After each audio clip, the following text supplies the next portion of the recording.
Welcome to Talkin' Ball with Scott Theisen and Drew DeArmond. Call into the Neighbors Wealth Management Hotline now, 256-576-4977. That's 256-576-4977. Now, here's Scott and Drew. And with that, we say welcome into another brand new live edition of Talking Ball, 97.7 ESPN The Zone. Scott Theisen, Drew DeArmond hanging out with you on a Wednesday morning, 7 o'clock. Safe travels into work, into school, wherever you may be headed on this Wednesday. And if it's Wednesday, that means one thing and one thing only. It is time for us to bring in our sixth grader prognosticator. Ladies and gentlemen, we can't make them late for the bus this week. The one, the only, Grady the Greek with us this morning. Good morning, bud. Morning. Morning, Grady. Morning. How you doing? I'm doing good. We didn't mean to push it to the bus last week. We're sorry about that one. Yeah, we didn't know you were catching the buzz, bud. You're good. Okay, good.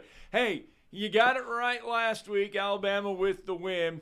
Your thoughts though on Alabama traveling to Texas A&M.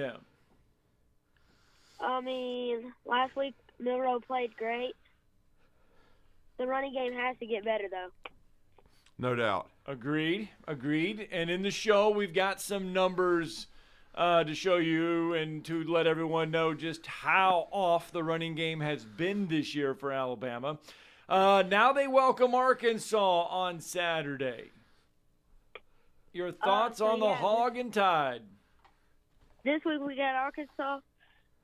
Got to take care of business and get ready for Big Orange because nothing sucks like Big Orange. Amen to that, Grady. Okay. The score for Saturday, bud. Alabama 38, Arkansas 17. 38-17 for one Grady the Greek on Saturday, Drew. Yeah, and I'm along the same wavelength. I think I've said 37-10. I think Alabama should win the game comfortably. If they have the right mindset and if they continue to improve. I think defensively they're settling in as the best in the league. Grady, who would your MVP be for Saturday? MVP Milroe. So going Jalen Milroe again. No doubt about it. Do you have a pick for another game this week, Grady? Because we have a big one with LSU and Auburn. Yes, I'm picking that game. Oh, okay. Auburn traveling to Baton Rouge. Night game there in Death Valley. Your thoughts? Yep. LSU 40, Auburn 13. Go Tigers. Uh-oh. He's doing a Coach O impersonation. Go Roback. 40-13, LSU over Auburn. Okay. All right. So you didn't get it. You didn't get to it last week because you had to get to the bus. Hey, we filled it in for you. We did the shout out to your dad and Coco, your sister. This week, though, we're going to give you time. Your shout out for this week. Bama Bino. Oh, nice. Oh. Hey, man, is this your fall break this week? I mean, sort of. This is the first week for us. The first day. Okay, the first day. Okay, gotcha. Okay. So how you guys been doing in football? We won last week. Okay, there you cool. go. Are you guys playing this week or during the fall break, or how's that going to work? We're not playing this weekend. Okay. Week off. Yep, got to have that break. All right, bud. Appreciate it, Grady. Enjoy the fall break. Any big plans? No, sir. None. Okay. All right. Well, enjoy the downtime. Thank you, man. Thank you. Bye. All right. Grady the Greek with us. So there you go. He's got Alabama, and he's got LSU more than covering. Yeah, he's got 38-17 Bama and 40-13 LSU. You feeling the same for that both games? You feeling the same? Nah, I think that Auburn's going to play them tougher. You think so? I mean, LSU can't stop running water, so They're gonna if Hugh could scheme it up and move the ball on Georgia, he sure as hell is gonna move it on LSU. So if Auburn doesn't turn it over, they're gonna be in it, and they'll be in it in the second half. And so yeah, I mean, and I think that the last I saw, I think the spread was like 11 and a half. Something like that. I'm not sure it's moved a lot, but it's the battle of 121st on Saturday. LSU's pass defense is ranked 121st in the country. Auburn's pass offense is ranked 121st in the country. Let me ask you a question. Which one prevails on Saturday? Jalen Milroe looked like a Heisman candidate against Texas A&M. You want to know why? Because Texas A&M can't cover a naked cheerleader either. So there you go. It's Milroe's improved, but it also helps when you can't cover, a lamppost. Yeah. So did you see these numbers yesterday that Mike Rodak put out? Yeah, I saw them. So for those that did not see it, Mike Rodak made a point on Bama 24/7 to put out that at this point in the season, for Jalen Milroe right now, his numbers are better than Bryce Young's at this point a year ago.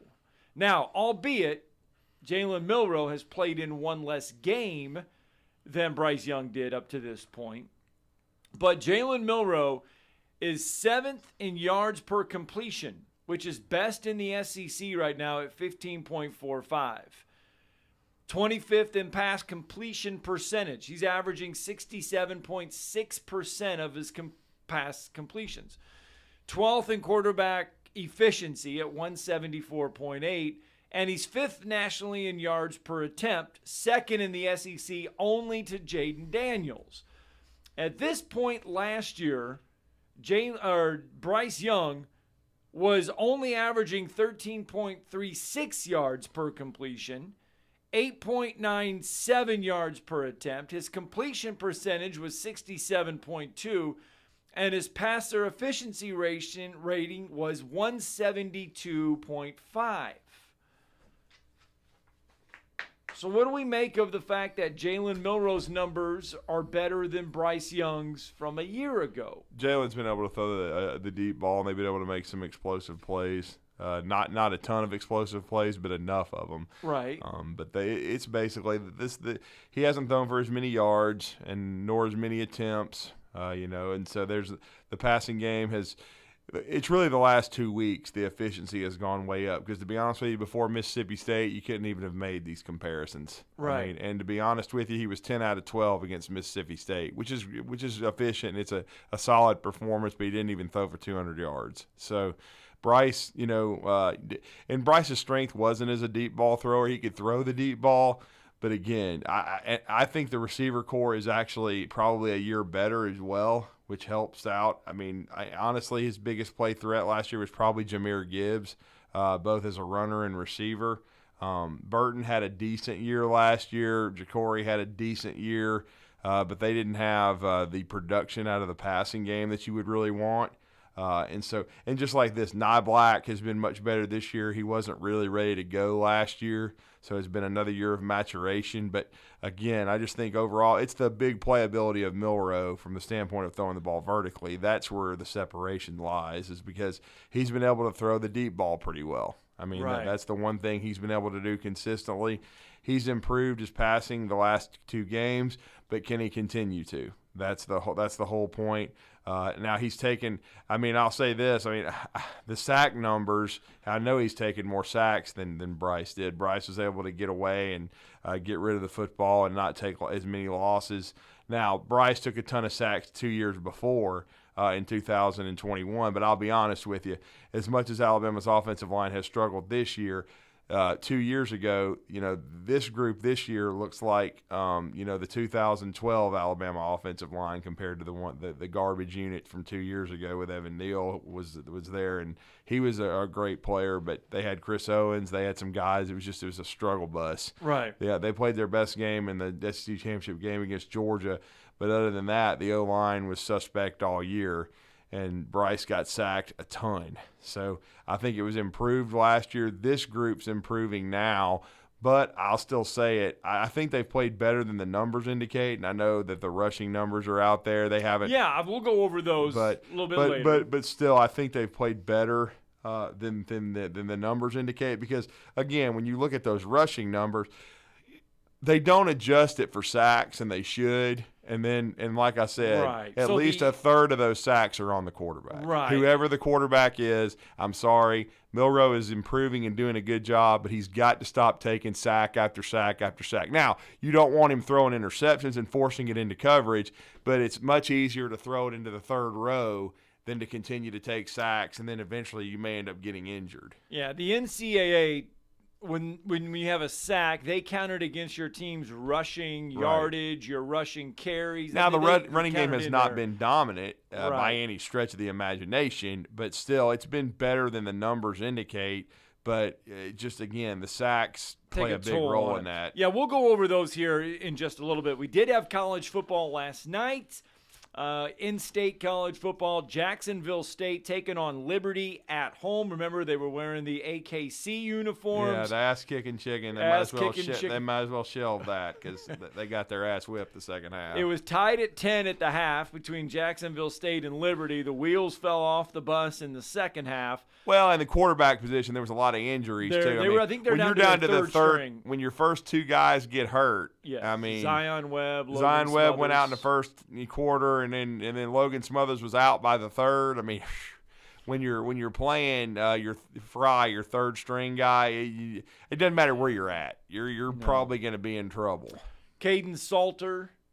Yeah, former Vol. Yeah, 177 yards, 2 touchdowns in the win for Liberty last night. So 31-13. Real tough. Jacksonville State suffers their first Conference USA loss, but they're 5-2. Still got a good shot at a bowl. Yeah. Middle Tennessee gets their second win of the year last night. Yeah, attaboy, Jeff. They get by Louisiana Tech 31-23. And then Jamie Chadwell's former team, Coastal Carolina. Yeah. Chadwell's now at Liberty. Yeah, that's right. 27-24 over App State last night. So Appalachian lost. Little Sun Belt action. Well, and you feel for some of these group of 5 teams because especially teams like Appalachian and stuff like that, they've been really, really good, but they lose, head coaches. They lose coordinators a lot because being a really good group of 5 program, and now because of the transfer portal, they lose players. So just like one of those receivers last night for Liberty that made a lot of plays, he transferred with Chadwell from Coastal. So a lot of these guys are moving around, and so and again, now that with the eligibility rules, most times you're immediately eligible. So again, there's guys that are jumping around. And Liberty's, I think, 6-0 now. So there's only 3 group of 5. I think they said they're undefeated. 6-0, yeah. 4-0 in Conference USA. So there's only 3 of them left. I think one of them's James Madison too. So there's only 3 group of 5 teams left that are unbeaten, and Liberty's one of them. But still a good run for Jacksonville State. And like I said, you feel bad. I mean, I hated that they had to get down to their third quarterback, and they were hanging in. They hung in.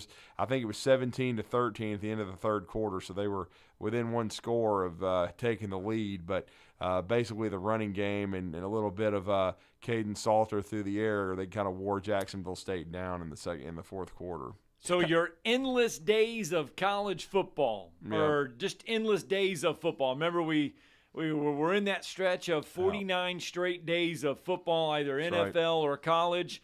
Tonight you get UTEP and Florida International and Sam Houston and New Mexico State. So that's your viewing choice tonight for college football. Watch the Braves. Who cares? Oh, come on. You don't want to watch a 1-5 UTEP versus a 3-3 Florida International, or a 0-5. No, I want to watch the Cristobal's and Pappy. Or the 0-5 Sam Houston whatevers and the New Mexico States. You don't want to watch those? No, I don't want to watch Poncho and Cisco. That's the Aggies, New Mexico State. Sorry. All right, let's get a break in. It's called terrible football. I love football, but not terrible football. Oh, we could see some terrible football on Saturday as well. We'll explain that, go over some rushing numbers, and look ahead to this evening baseball-wise. You're listening to Talkin' Ball on 97.7 ESPN, The Zone. Good morning from the traffic center. Had one wreck on Jeff Road just off 72 by the Kroger. That one had a couple of injuries involved. Sounds like they've checked the traffic signal at Parkway and Bird Spring. They're reporting it back online and working properly. Want to be the best you can be? QFit Sports Performance Training and Fitness can help. It's not some group training. It's intense one-on-one training at QFit Relentless 256-497-9075. Captain Nick in the North Parkway Popeyes Skywatch Traffic Center. This is Wes Neighbors sitting here with Philip Love of not only Eagle Insulation, now he represents Eagle Companies. Eagle through the years have added several companies to help individuals or builders through their construction renovation process. Eagle is known to represent quality, efficiency, and professionalism. Philip, I know you do insulation, but do you do masonry? We do. Do you do grading, erosion control, and dirt hauled off? We do. Do you do afterpaint, which includes shower doors, mirrors, shelving blinds, and bath hardware? Yes, we do, Wes. Do you do landscaping and irrigation? Yes, we do. So basically, Eagle can help you all along your process of building your house or doing renovations. So do you do plumbing? We do not, Wes, but we can find somebody to do it. Just give them time. They'll be there. Anyway, call Eagle Insulation at 256-755-1556. Eagle saves you time. Eagle saves you money. Call Eagle today. Thanks, Wes. You've got to experience Toyotathon at Bill Penny Toyota. They've got the selection with over 700 new Toyotas to choose from. And they've got the extras with Bill Penny perks and a 10-year unlimited warranty. So get on over to Bill Penny Toyota today and experience Toyotathon.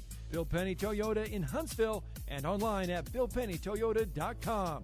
Bill Penny's Toyota 10-year unlimited warranty is valid through the 10th year of ownership. Valid on new vehicles only. See dealer for details. Tom Abraham here for my friends at North Alabama Mortgage. Are you thinking about home improvements? Well, use your equity now and refi later. Or use your equity to eliminate consumer debt forever, then refi to a lower rate and shorter term when rates drop. North Alabama Mortgage can also help you if you're thinking about buying an investment property or a second home at the lake or the beach or in the mountains. We have great programs to make that happen. Visit NorthAlabamaMortgage.com to learn more. That's NorthAlabamaMortgage.com. Chapman Commercial Realty, your source for Alabama commercial real estate. Chapman Commercial Realty has the experience and expertise you're looking for when making commercial real estate decisions.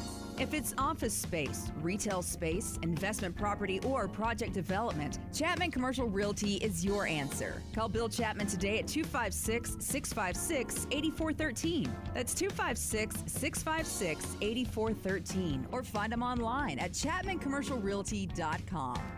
Work injuries happen in Alabama all the time, whether it's an accident at work, getting injured, lifting heavy objects, hurting your hands on a machine, or just performing the same movement over and over until your body breaks down. But when it happens, there's only one law firm to call in Alabama. That's Pond Lehocky Giordano. For personalized legal support, reach out to Pond Lehocky at 855-774-3838 or pondlehocky.com. The representation is made that the quality of the legal services to be performed is greater than the quality of legal services performed by other lawyers.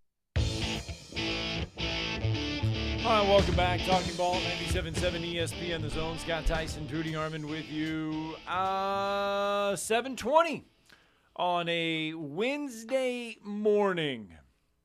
256-576-4977. That's how you can join us on this Wednesday. We go out there. Richard with us this morning. Good morning, Richard. Morning, guys. Morning. I just want to agree with Drew there. The receiving core this year to last year is like night and day, especially early in the year. I mean, our guys last year couldn't even get separation. I mean, all and like Drew said, a lot of the guys that are catching balls are a year older. Yeah. Out, and I mean, Brooks can't even get on the field basically. Yeah, now. Brooks dug himself a hole in fall camp and hasn't been able to dig out. I mean, he still blocked a punt and things of that nature, and he's playing. Now, I've heard he's a little banged up again, but, so far it's been a lost season, to be honest with you. Yeah, but I mean, like you said, Knoblack, and and last year Latu was good, but the Dupree guys, caught a handful of balls, and like I said, there have been guys open this year. And one thing on Bryce too is, I mean, he had a sixth sense. I mean, even if he got stacked, he'd make two guys miss him before he got stacked. Yeah, he did. I mean, for like us old timers, I mean, he had a little David Palmer in him. Oh yeah, he was what we call a magician at times. Yeah, I mean, just amazing. I mean, he could have walked 10 yards and made three guys miss him without even running. I mean, just kind of give him the stiff leg. And on up, the Heisman, who is leading right now? Is there any polls out or anything? Or I mean, I don't put too much. I mean, there always are. So Caleb Williams from USC. Overrated SOB. Well, my only point is, and I mean, it may change this week with Auburn's defense, but Daniels is the best I've seen this year. Right. I mean, so there is nobody close. So the Athletic Weekly puts out their straw poll that they poll Heisman voters, and they actually just put it out. Let's see here. If anybody watched the Arizona USC game, the best quarterback was the freshman that threw 5 touchdowns for Arizona. It wasn't Caleb overrated. So your top 3 right now, according to the Athletic straw poll, is Caleb Williams, Michael Penix Jr., and Dylan Gabriel. Those are your top 3. Brock Bowers is 4th, Bo Nix is 5th, Jaden Daniels is 6th. Drake May is 7th. I mean, at least Jaden Daniels has played against somebody. I mean, Caleb Williams has played against one tomato can after another. They're fixing to lose 3 or 4 because they. One thing about Daniels is, I got outside of the state game. I don't know if they may have played. I think they played Grambling, but I don't think they would have won a game without him. Yeah, I will be honest about this though. Lincoln has been a guy that's plugged and played quarterbacks, and they've been super productive. Maybe he's got some dude behind Caleb Williams, but I will say Caleb is really good. I mean, but if they didn't have him, they wouldn't even be a 500 team based on what I've seen. Jameer Muhammad, a shout out to our dude. He's having a great year. I mean, he got Jim Nagy gave him a shout out on Twitter as far as the Senior Bowl. I think he's got 6 sacks, but those dudes couldn't stop running. If LSU and USC played, it would be 65-62 in regulation. Well, then Jaden Daniels would win the game, and then they would realize he's better than Caleb Williams. Well, keep in mind this weekend we could get a little bit of shift in this Heisman straw poll numbers because Washington and Oregon face each other this weekend. So Bo Nix, Michael Penix Jr., they'll be on the same field. They will. If Michael Penix Jr. continues to play like he's playing, he could ascend to the top. Bo Nix, he's had great numbers, albeit against Portland State, Colorado. I mean, not a lot of great defenses. If Bo Nix has – they're in the Pac-12. Yeah. If Bo Nix has a good weekend, though, this weekend, you could see Bo Nix shift up that board a little bit. You could see Michael Penix Jr. maybe overtake Caleb Williams. Well, both of them probably will have a good game. I mean, kind of like Drew was saying about LSU versus USC. If it's 66-66, both guys, nothing's going to change. Unless it's kind of like what Oregon did to Colorado a few weeks ago. But like I said, it's just Daniels. It's just, passing and running the ball, it's just amazing. I mean, what he does out on the field. Like I said, this may be the first real defense they've played too all year. So it may change, on Saturday because Auburn's had a good defense all year. Yeah, they have. I think it's just, the numbers I checked it's still like 11. I just think that Grady said 40-13. I don't think it's going to get away that much. Now, would I be shocked if LSU covered? No, but I don't expect it to be a trouncing. I think Auburn's going to be able to move the ball and score just because, again, I know Auburn has not played as well on offense as Missouri, but at the same time, I think Auburn's probably better defensively than Mizzou. Now, I know it's in Tiger Stadium, but unless Auburn just has a really bad game. I'm talking about offensively. Maybe as poorly as they played against Texas A&M. And even then, that game was a 3-point game at halftime before it got away from Auburn. But I think it ended up being 27-10. Well, they'll be able to run the ball on LSU. Yeah, that's what I'm saying. I just think they'll be able to shorten the game a little bit and stay in it. And I think it'll be a competitive game in the fourth quarter. Still got to like LSU, but, I just don't think it's going to be a blowout. I got an 11 o'clock question for you. Alabama's playing this week at 11 against Arkansas. I was just wondering, I guess ESPN, and the CBS determined the games and, game times, really. Right. I was just wondering if they've kind of, I don't mean panic, but, that 11 o'clock game on Fox has been drawing unbelievable ratings. I just wonder, it seems like this year the SEC started putting better games at 11. And I just wonder if it's kind of the competition, because those games have drawn, I think I saw something yesterday, a lot of the 11 o'clock games are like the highest rated games of the year so far. Yeah, so the Fox big kickoff or noon kickoff that they do, Fox takes their first pick, and obviously it's the Big 12 or the Big 10. I think they're going to be out for Notre Dame and USC this week. Yeah. Yeah, and like I said, they had the Texas Oklahoma won the rating last week, but it seems like the SEC is, it used to be, Kentucky versus Kentucky Wesleyan, Alabama versus Alabama State would be just two games, and it seems like, you got Alabama, Arkansas, you had. Yeah, they don't put the bottom. They're kind of going away from putting the bottom of the bottom sometimes at 11 a.m. And I just wonder if it's kind of competition from that other game. They're trying to get the ratings in because that other one's just been blowing them away. Yeah. Well, and thanks for the phone call, Richard, by the way, as well. You bring up the ratings, and I do have the ratings from this past weekend in college football. The Texas-Oklahoma game averaged 7.87 million viewers across ABC. That was number one. The Alabama-Texas A&M game was number two at 7.23 million. That was up. And by the way, you'll love this, Drew. So this is how they word it in the ratings this week for college football. Colorado played Arizona State this weekend. Okay, 27-24 game. Yep. So this is how it's worded, and I'm going to read it to you. This is the best. Colorado, whose games have finished either first or second for every week of the season, did not play on a Nielsen-rated television Saturday. Okay. So in other words, they played on the Pac-12 network and nobody gets it, so they cannot do the ratings for the game. Well, they forgot to change one more thing. They should have called it the Pac-2 because that's what it is, because ain't none of them coming back. All right, let's get a break in. It's going into the abyss. It is. All right, when we come back, more college football talk and your phone calls, 256-576-4977. Just like that building out in San Francisco that was supposed to house the Pac-12 network. You're listening to Talkin' Ball on 97.7 ESPN, The Zone.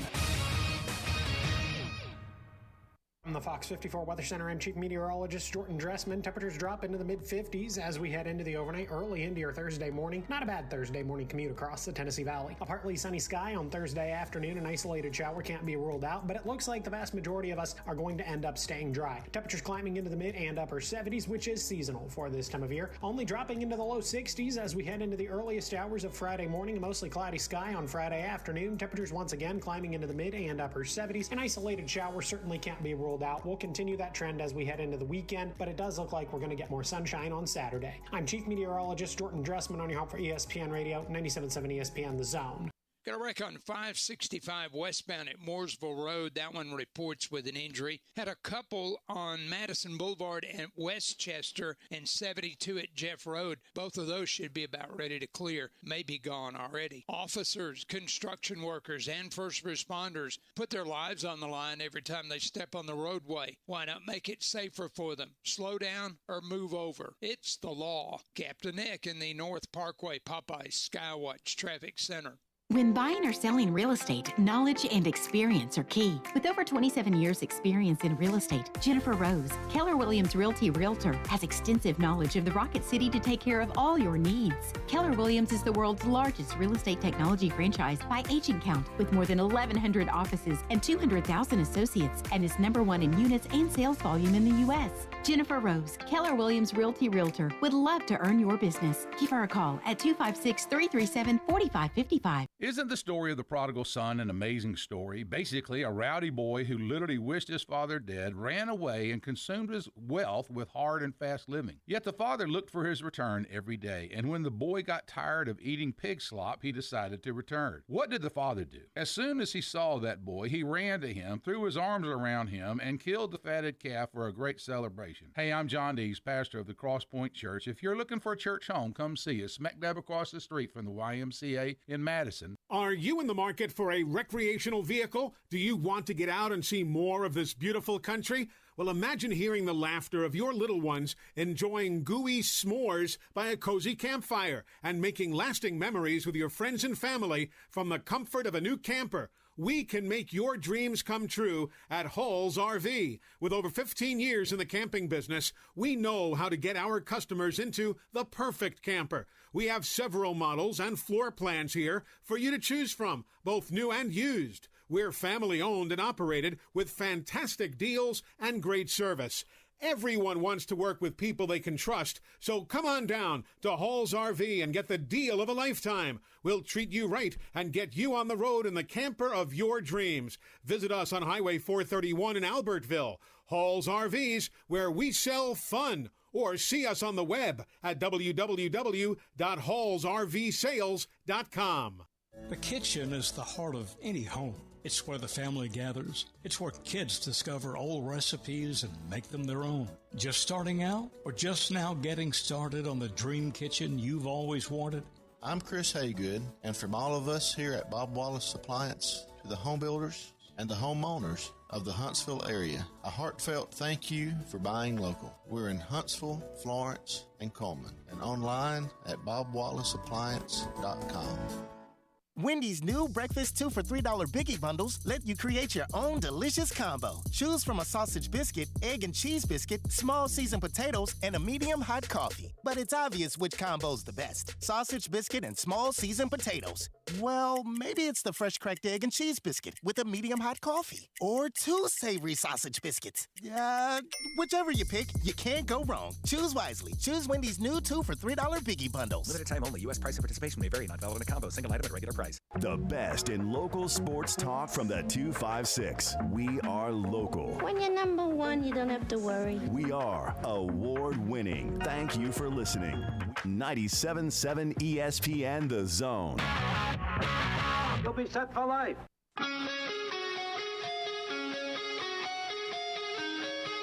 Welcome back. Talking Ball, 97.7 ESPN The Zone. Scott Tyson, Drew DeArmond with you. You look at the SEC schedule for Saturday, and I started looking at this, and I was like, okay. You have Missouri coming off the loss to LSU, and you got Kentucky coming off the loss to Georgia on Saturday. Both lost in different manners. Missouri got out to a lead against LSU, and then you try to outscore the Tigers. It doesn't work. LSU leaves Columbia with a win. Kentucky never was in the ball game really against Georgia. And, well, they were when it was 0-0. Right. But kicked off. After Georgia scored first, that was about all it took. Yeah. So who do you think in your mind comes into this game better, or not better, but able to shake off the outcomes of the previous week better, Kentucky or Missouri? That's a great question because I would say Kentucky because, A, they're at home, and that really helps. And then, B, defense still travels, and they got slapped. Yeah. And LSU bounced back from the debacle of blowing the Ole Miss game. And even though their defense was still not good, they scored 49 points, scored on defense, and found a way to come back and beat Missouri on the road.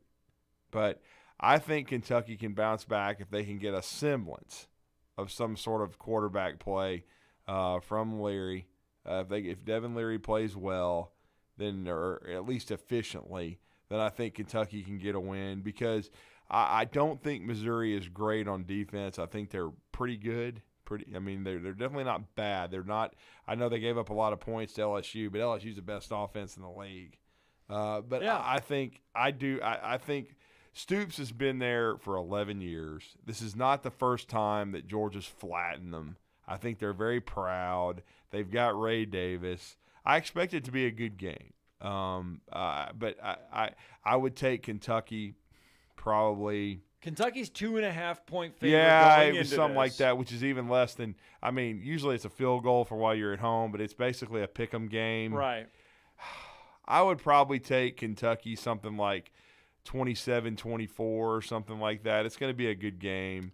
I think Mizzou is improved. I'll give Drinkwitz credit for that, but I just think that Kentucky will of course because of the home crowd. Because there's still a lot for them to play for. They're not going to win the Eastern Division, but they're playing for another 10-win season under Stoops. And I think they have the better defense than Missouri, even though they got just shellacked by Georgia. I think they caught Georgia at a bad time. Georgia had not played good, but survived against Auburn. Georgia was at home. Everybody's telling Georgia they're not that good, and all this. And Georgia knew what was at stake. You're trying to put a stranglehold on the Eastern Division, okay? And so you've got to win that game. So I just think Kentucky bounces back. Maybe wrong here. Now, Jeff will probably call in a day or two and accuse me of picking against Kentucky. But I'm picking I'm You're picking going Kentucky in this yeah, one. I'm calling Kentucky 27-24 if Leary think, cannot turn it over and be efficient. And Cook threw his first 2 interceptions of the season last week against LSU. He hadn't thrown any. Yeah, he set the record like 2. 300. I think that he ended up being over like 360-plus passes without throwing one before he finally threw a couple against LSU. So he's had a really good year so far. But Kentucky is good on defense, okay? Georgia made them look bad, all right? But I still think they're good, and I think they'll bounce back in this game. One of the games that we haven't touched on yet in the league, and to me it is very intriguing, just as intriguing as Missouri and Kentucky. And that is, they were off last week, 19th ranked Tennessee, playing host to Jimbo Fisher and Texas A&M.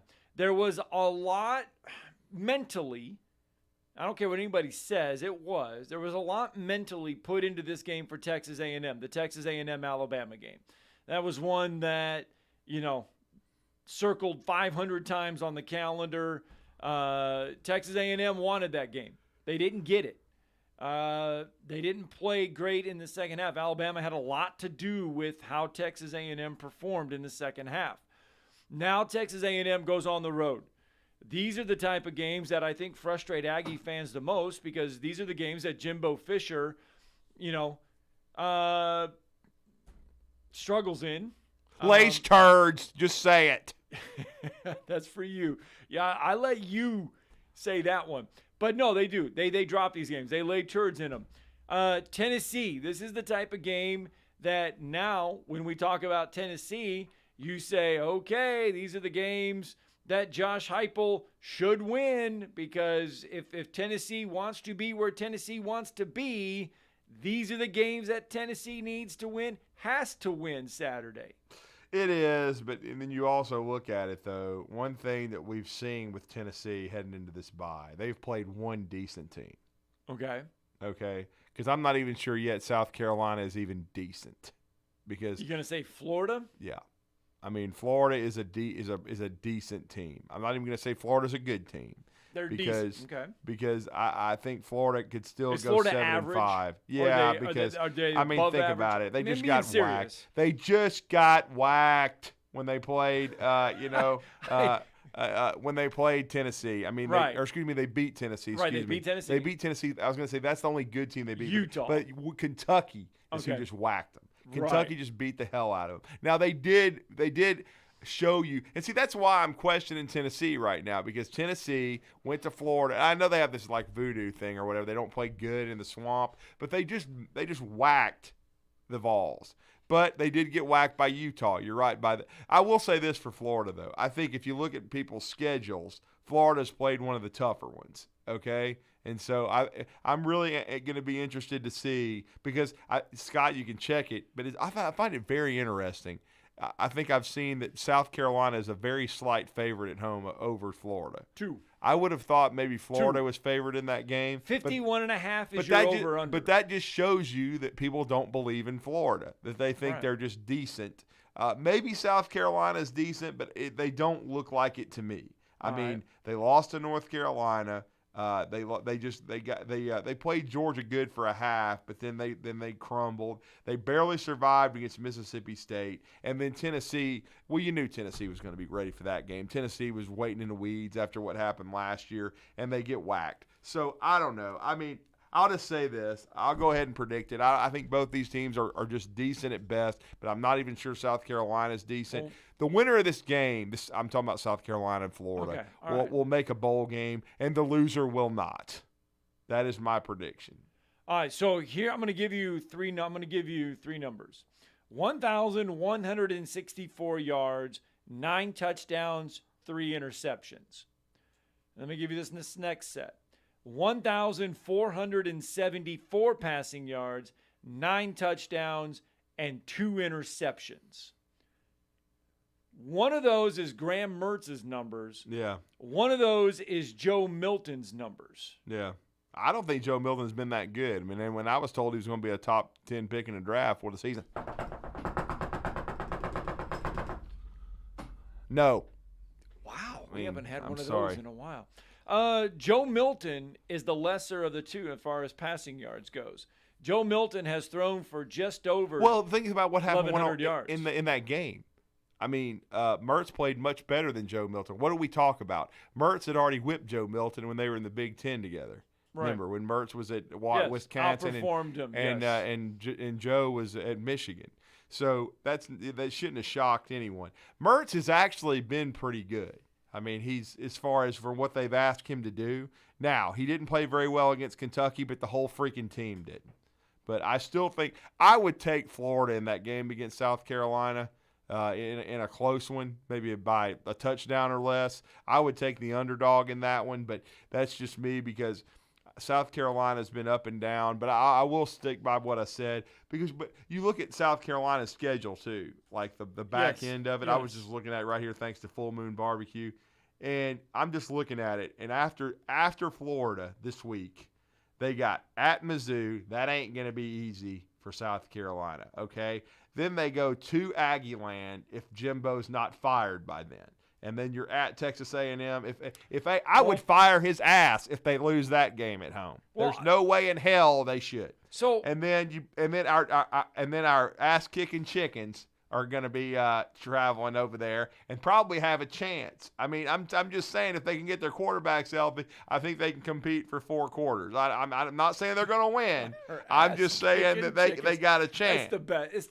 Those uniforms last night were impeccable. They were good. And then Vanderbilt, that should be a win for South Carolina at home. But then you got Kentucky and Clemson. That to me does not look like a bowl team this year. And I love Shane Beamer. I still do. But I just think they're fighting uphill. They're too young. They got too many guys hurt. And I just think when you look at the Gators, you got the Gators. They're going to go on a bye next week. They need this win bad because if they can get it, the back half of their schedule is difficult too. Do they stand a chance against Georgia? No, they do not. They are going to get the hell beat out of them. So they're gonna lose that game. But then they've got a chance against Arkansas at LSU. When you can't tackle somebody, you give somebody a chance. Though they shouldn't win that one. And then at Missouri, which is probably going to be a toss-up by then. And then Florida State probably going to get beat. But I'm just saying, so to be honest with you, though, it may be tough for Florida to make a bowl game too. All right, let's get a break in. When we come back, I do want to get your thoughts, though, on Tennessee and Texas A&M. That's where we are. we got to Florida, South Carolina.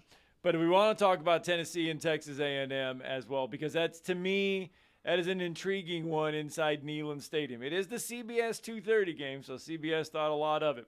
Let's get a break in. When we come back, your phone calls as well, 256-576-4977.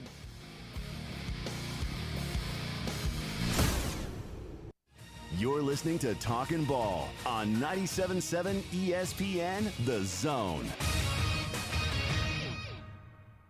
Got a report of a wreck at Green Cove and Coral Way. That one was supposed to have had a bus involved. No injury there. Got westbound 565 at Mooresville Road. That one did have an injury. Got Madison Boulevard in Westchester and 72 in Jeff Road, both that should be clearing. D&L Refrigeration repairs heating and air conditioning units for homes and businesses. D&L 256-652-1207. State license 08091.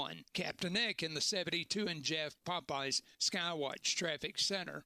Specializing in simple and affordable rentals, McCurry Van and Car Rental can make sure you have just the right vehicle for your next family vacation, weekend getaway, or if you just need transportation while your vehicle is being repaired. McCurry carries Ford Transit vans and Mercedes Sprinter vans, trucks and work vans, and more. And they offer discounted rental rates for long-term rentals. Now with 4 locations: Athens, Muscle Shoals, Coleman, and Huntsville. Log on McCurryRentals.com to make your reservation now. That's McCurryRentals.com. These days, saving time is important, and saving money is even more so. That's where Eagle Masonry and Insulation comes in. Over the years, Eagle has expanded their services to meet the needs of folks like you in our area. If your home needs updating or you have some projects that you just haven't gotten to, Eagle can help. They install shower doors, mirrors, shelving, blinds, bath hardware, and lots more. Call Eagle Masonry and Insulation today at 256-755-1556. Eagle saves you time, and Eagle saves you money. There's nothing like the freedom you feel when you're on the water in your own boat from Freedom Marine in Guntersville. New or used, Freedom Marine has just the boat to make your time on the water the best it can be. Pontoons, fishing, ski boats, you name it. And all season long, Freedom Marine is giving away 4 packs of Alabama football tickets. Just log on the Freedom Marine Facebook page and like, share, and comment to be eligible. New and used boats, outboard sales, financing, service, and parts. It's Freedom Marine. Highway 431 in Guntersville and online at freedommarincenter.com. I'm attorney Gary Lackey. If you've been injured and need a lawyer right now, do you know who you really get? I'm attorney Jennifer Lackey.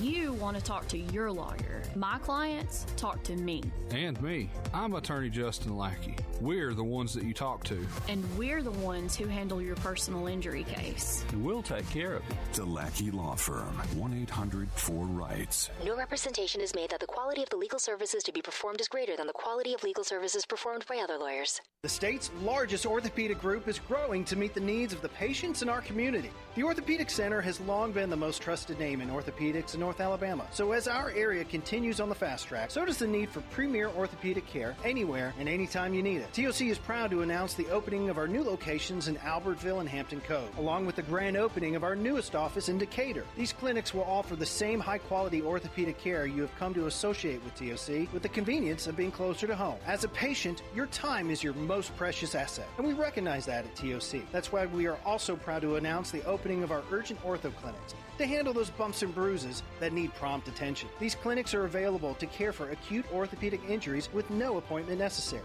With 38 physicians, 20 centers of excellence, and now more than a dozen locations to serve you, TOC will continue to be the name you turn to for the best orthopedic care at the right time. Visit our website at visittoc.com for more information. TOC, helping you live a better life.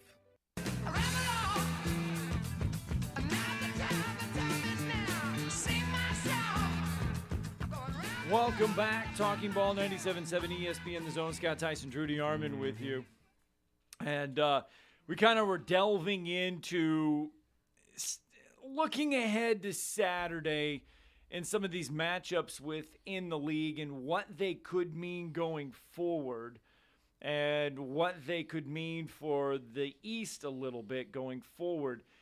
19th ranked Tennessee hosting Texas A&M on Saturday. And this got us started into the Florida-South Carolina game because of Tennessee playing Florida and possibly their toughest game up to this point. And that got us into Florida, South Carolina, and their expectations going forward. But what about Texas A&M and Tennessee? What does Saturday's game do for either the Aggies or the Vols going forward? Does it put one of them going down a dead-end street for the rest of the SEC campaign? Well, not a dead-end street, but another disappointing non-championship level type season. And with Tennessee's expectations going into this year, where they thought they were legit contenders in the SEC East, this would mean they weren't. Okay, they've already gotten whacked by Florida, but if you lose to A&M, you're pretty much you're never going to catch Georgia then. Okay, and then with A&M, it would be yet another, just looking like another 4 or 5 loss season for Jimbo with all that talent. Because look, man, when you think about it, in your Jimbo, you've already lost to Miami, you just lost to Alabama, so you've lost 2 high-profile games already. You lose to Tennessee, Scott, you've already got 3 losses. Right. And so, and you're just barely past the halfway point of the season. So if you got 3 losses and then you go into your bye, you come back, you got South Carolina at Ole Miss. We all know that ain't going to be easy at Ole Miss with Lane Kiffin and the way they can score. Then you got Mississippi State, Abilene Christian, and then at LSU. But I'll just say this: if somehow Dirt Neck can get this win, and if they could win at Tennessee, they've got a chance to finish their season strong, because the Ole Miss road trip is dicey. But if you could win that game, I definitely think you should beat South Carolina and Mississippi State and Abilene Christian. Right. Then you just set yourself up for at LSU, where at least you're probably playing for what could be a very, very nice bowl game at the very end. Well, I mean, seriously. Well, no, because and once again, though, you look at Texas A&M. You'd be ranked in the top 15 in the country if you've only had 2 losses to Miami and to Alabama. So, again, and even then, you would be in the SEC West race, depending on what happens to Alabama in the next few weeks. Because Alabama, should they beat Arkansas? Absolutely. But then you got Tennessee coming to town, and Tennessee is a good football team. And then Alabama's got to play LSU, at Kentucky, and then at Auburn. So Alabama's got some tests left. So it's the conference race is not over. So if you're A&M, you're still in the mix. But if you lose to Tennessee, you're not. You're out. No, you're done. But if you go on the road and you beat Tennessee and Texas A&M wins out, I'm sorry, just because of the mistake that he made on Saturday, the Miami Georgia Tech game, losing to Miami was unexplainable. Well, no, it's not really unexplainable. To me, it was. Not if you follow Mario Cristobal. It's not unexplainable, because I'm just going to tell you. I've watched it before. I've watched them turn around when he was at Oregon and they went to the Shoe and they beat Ohio State and he danced around the locker room, and then a few weeks later they played Cal and it wasn't a Scholars Bowl and they got the hell beat out of them because they weren't ready to play. It's just Mario Cristobal. It's called Cristoballing. We've got a new term now. It's called Cristobal. It means you beat somebody really good. Right. And people are like, wow, that's a great win. But who are you going to gag against? Who are you going to choke against? And they choked against Georgia Tech because he and Jimbo are almost like they're each other. You talked about Will Ferrell doing it, but running his son's like frat party. Yeah, with he a showed DJ up and DJ'd at his son's frat party. Yeah, it's like what was that? Step Brothers. They're like Step Brothers. They're like Dumb and Dumber. You know what I'm saying? Okay. That's what those two guys. And I like Mario a lot as a person. He's a great dude. Now, Dirt Neck, I wouldn't piss on him. But still, they're just like each other. They get their teams up. They'll play well. Like A&M, they play great. They may beat Tennessee this Saturday. But again, it doesn't explain, okay, why in the hell didn't you beat Miami? Why did you give up so many big plays? And why did you make Milroe look like a Heisman contender? I mean, maybe Milroe's growing. Hopefully for Alabama's sake he is, but he came in there. Nobody thought he was going to throw for 321. Hell, he had 300 yards nearly in the middle of the third quarter. That's because Alabama doesn't throw for 300 yards this year. That's just not who Alabama is. They haven't. We've not seen them do that. I mean, that's the thing. Milroe had been efficient going into that game, right? But he had not. The only game he had broke 200 yards, I believe, was Texas. But he also threw the secondary for Texas almost had 200 yards in interception returns too. So you know what I'm saying? But he had his best game, and hopefully he's going to build on that. But I'm just telling you, with Jimbo and Cristobal, it's really tough to tell week to week. That's why I have no earthly idea what's going to happen Saturday in Knoxville. Tennessee may come out of that bye, and they may just howitzer the SOBs if the checks hadn't cleared and the defensive line don't feel like playing, and they're all like, "Where's my check at, man? Where's my car at? You know, where's my vacation?" You know, they're just and then all of a sudden they don't show up now. And if they're motivated, if somehow Jimbo's got them motivated, hell, they may come out there and kick some booty and then go out there and play good. Who knows? But you never know in this era. You don't. That's why I'm looking at that game and I'm going, I don't know what to think, because Tennessee's coming off a bye. Yeah. So you would imagine the first. And don't forget, Tennessee's only lost one game, man. Now, right. And they lost to Florida, who we think is decent, but they're not out of the SEC race completely yet at all. No, because the expectation is, and the feeling around Tennessee was that they were either going to be undefeated or have one loss at this point anyway. Well, no, you thought they were going to be undefeated. No, they thought they was going to be undefeated, man. More undefeated, okay. They thought they were finally going to win at Florida, and that kind of shook them a little bit. But they played pretty good against South Carolina. Tennessee can beat Georgia. Everybody's circling that Georgia game, saying, "Wait a minute, this is the year Tennessee can win the East. They can get by Georgia, possibly." But, you know, and then Tennessee has to avoid looking ahead to Alabama because they're trying to beat Alabama 2 years in a row. You know, and it would be the first time they've done it since 03-04. You know, if they were able to do that. So but again, and they haven't won in Tuscaloosa since that 03 game, which was the 4th and 19 debacle. Right. So it's just one of those things where, you know, if you're Tennessee, I would think they're going to come in and play well coming off the bye, but I just don't know what to expect out of A&M. I think A&M's good. I think they're talented. I think they're capable of winning the game. But, you know, how motivated will they be going forward? Because Jimbo Fisher, I don't trust him. But if you had to ask me, I would take Tennessee in this game because of home field, because of I think they're still squarely in the SEC race. But so is A&M. It's a fascinating matchup just because both teams had high expectations. But, of course, A&M was coming off a 5-7 year. So they were trying to reestablish themselves. But I'll just say this. If Jimbo Fisher doesn't win this game, I think he's in trouble from the standpoint of maybe being bought out at the end of the year. Because like I told you, when you look at it and you look on the back end, if they have a third loss going into their bye, and then you still got Ole Miss on the road and LSU, that's a potential 5-loss season, okay? And then they were expecting better than that. I think 9-3 or better. Right. I think 9-3 or better, and I think Jimbo's okay. But if he goes 8-4 or worse, then you start thinking, you know, you've been there 6 years or whatever, and you're still mediocre. So that's the dangerous part. All right, that is some good college football conversation right there. When we come back, we're going to hit the timeout button because we got to talk Team of the Week. Chad McGahee is going to join us. James Clemens Jets, they are this week's 97.7 ESPN The Zone Bryant Bank Team of the Week. Coach will join us next. We'll talk a little Jet football. Don't forget, coming up in hour 2, Josh Pate will join us at the bottom of the hour.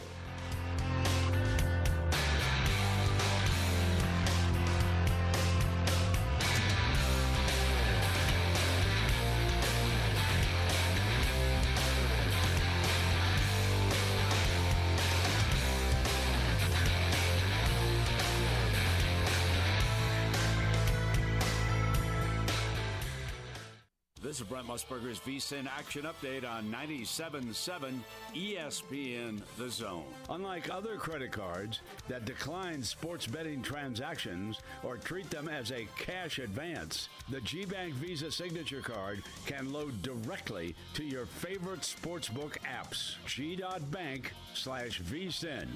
Baseball tonight, Phillies and Braves, Philadelphia plus 136. The series tied 1-1. Plus 120 Houston looking to close out, minus 125 Minnesota. The plus 140 Diamondbacks can sweep the minus 157 Dodgers. 4-1 Chiefs put their 4-game winning streak on the line tomorrow night at home when they host the Denver Broncos. Denver comes in with a 1-4 record. Travis Kelce was back on the field on Tuesday. He was a limited participant at practice after tweaking his ankle in Sunday's win. Kansas City comes in a 10.5-point favorite. On the money line, the Broncos putting up plus 450. Kansas City minus 535. The over-under 47.5. Get the latest lines and more at vsin.com. WZZN, Union Grove, Huntsville, Alabama. 97.7 ESPN The Zone.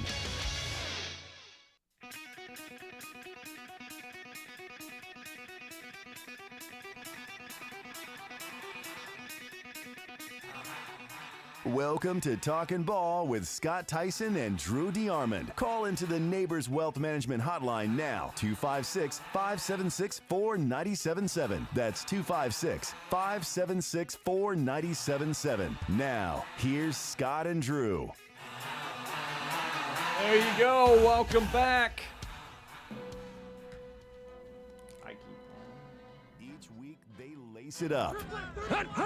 Each week, we'll present our Team of the Week. Get in here! I got one thing to say. So it's time for the Bryant Bank Team of the Week presentation. No, it is. Yesterday, we let everybody know that the James Clemens Jets have landed this week as our 97.7 ESPN The Zone Bryant Bank Team of the Week. Today, we get to talk to our 97.7 ESPN The Zone Team of the Week. Yes, we do. He's in his third year as the head football coach, taking over for our friend Wade Waldrop, who's at Hoover. He won a region title in his first season. Last year was a little disappointing. They didn't make the playoffs, but they've bounced back with a vengeance. They're 5-2 right now, and they are in control in 7A Region 4. They're coming off of their biggest win of the season, and that's why they're the Bryant Bank Team of the Week, a 31-30 heart-stopping win over the previously unbeaten Sparkman Senators. They've played as tough a schedule as anyone in our area so far this year, and the James Clemens Jets are having an outstanding season, and it's an honor to have their head football coach, Chad McGehee. Straight off they are about to be, I think, a walkthrough this morning, but they always practice in the morning, but he's taking some time out of his busy schedule to join us for a few quick minutes and talk Jets. Coach, good morning. You're with Drew and Scott. How are you? Hey, good morning. How are you guys? We're doing good, Coach, and I appreciate it, and thank you for joining us. And again, congratulations on really they always call these, I guess one of the terms I use is gut checks. Well, man, that was a huge gut check win for your team on Friday night, Coach.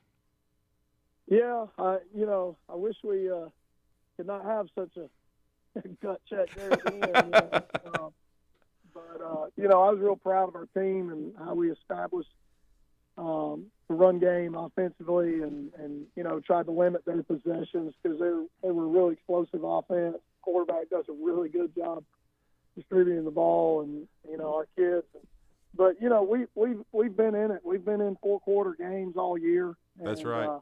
And part of the schedule that we've had, we had 18-13 at Mount Brook, 4 quarters, came down, had a chance to try to win it at the end there, and then, then played, really, really good Muscle Shoals football team that, gave us a really, really physical game. And, and we haven't had a bye week, so we've been kind of just rolling through week after week after week until we get to the end. Our bye week's at the end of our schedule this year. So, but our kids have been in it, and and really, didn't flinch. Got to do a better job. I taught the kids about trying to finish. We had a chance up 2 scores, 31-17. Try and close that out, and that's something that we've kind of preached on here moving forward. But we can always learn something from each one of these games that we take with us. Coach, when you look at this point in the season, we're a little over the halfway point coming down that downhill slide. What's been the biggest thing that's impressed you the most so far about this team? I'm sorry, repeat that question. You cut out on me. Yeah, what's been the biggest thing that's impressed you the most about this team as you hit that little over the halfway point? How you guys have evolved, yeah. Yeah, well, I think we're peaking in the run game. Mm-hmm. And, we came in, after last season, and I said, what we were doing is not what's going to work for us here at James Clemens. And, we wanted to be very physical in the run game and, create a lot of edges and create gaps by using tight ends and shifts and trades and motions, but establishing the run game and then creating the explosives to, our big-time playmakers like Ty Doty, Devin Cooper, who's had big years being explosive. But, we're really peaking in the run game right now. And, we've evolved in this scheme of what we're doing, and it's getting better and better and better, and I like where we're at. And then just defensively, the evolution of the last 3 years, our kids really understand what we're doing schematically and how we fit it up and why we fit it up and why we call things the way we call them. And, we got to get a few guys healthy. Mm-hmm. We get through this week. We got to get some guys healthy before we get into the playoffs. But, it's just the football IQ on that side of the ball has been really, neat to see after 3 years of meetings and walkthroughs and meetings and walkthroughs and practice and to see how they've evolved as well. Well, and we're talking to Coach Chad McGehee of the James Clemens Jets. He's done an outstanding job with his football team right now. They're unbeaten in 7A Region 4. And, Coach, certainly your team showed a lot of resiliency, though. You didn't start the game like you wanted to. You were down 10-0 and then down 17-7. But to take you had a really good second quarter to take the lead 24-17 and then to extend it to 31-17 early in the third. That was a pretty good run of football there for you. Yeah, and they took the ball, the opening kickoff, and went down the field. And I'm what? It's hard to replicate the speed during the week. Right. And, and get a feel for how are they going to attack us. And then once we got through the first drive and got under the tent, fixed it, and offense turned the ball over the next possession inside our 20. But we fixed it. We went out, held to a field goal. And then, the third score, we went down 17-7. We got a little greedy on 3rd and 1 and, just kind of had made a decision. We really weren't going to we were trying to limit the amount of times we put our guys in man-to-man on the perimeter, and we did, and they hit an explosive. But, I thought, once we settled in, adjusted, settled in on offense, established some drives, and were able to, we knew if we could get it to the fourth quarter, because we played a lot of fourth-quarter games, and we felt like they had not played a four-quarter game in the last 4 weeks, that we would, that we could take over, and that's pretty much what we did. Well, Coach, you look and you mentioned the Muscle Shoals game being very physical. Right. Friday was a physical contest. When I look at the calendar and I see you have Austin and Coach Jeremy Perkins' squad, physical is the first thing that comes into mind for this week.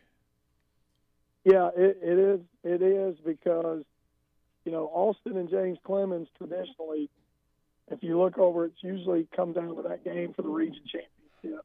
And they're well coached. They're very athletic, and they're going to be physical, and we're going to be physical, and so it'll be another good slugfest. And we're just trying to tell our kids, like, we're sitting in the driver's seat, but we don't want to get lax. Because, realistically, we win 2 out of 3. We should be the 1 seed. But those guys, below us in our region, they're all in a fight for their life, their playoff life. And they're going to come in here and they're going to fight for it. They'll play hard. They are, Coach, and you know how razor thin the margin is. you guys didn't make the playoffs a year ago, but that was because you lost. There were some razor thin 2 to 3 play ball games, swing games that you didn't go your way last year that could have easily gone your way, and you guys would have been in the tournament. So I know bouncing back and trying to win your second region title in 3 years, that's big, and it would be big for these seniors because you lost some guys that played a lot of football for you. You've got a first-year starting quarterback who is coming off of a really efficient performance, and I thought really played well Friday night. Yeah, he's done a good job for us, and replacing Gio was no small task, and but Ty got a lot of good playing time last year. He did. Gio and those guys were kind of banged up a lot, and so we got a lot of sophomores that played last year. I think we had 12 sophomores that played last year, which is tough to make a living in 7A doing that, but the kids have kind of grown up this year, and the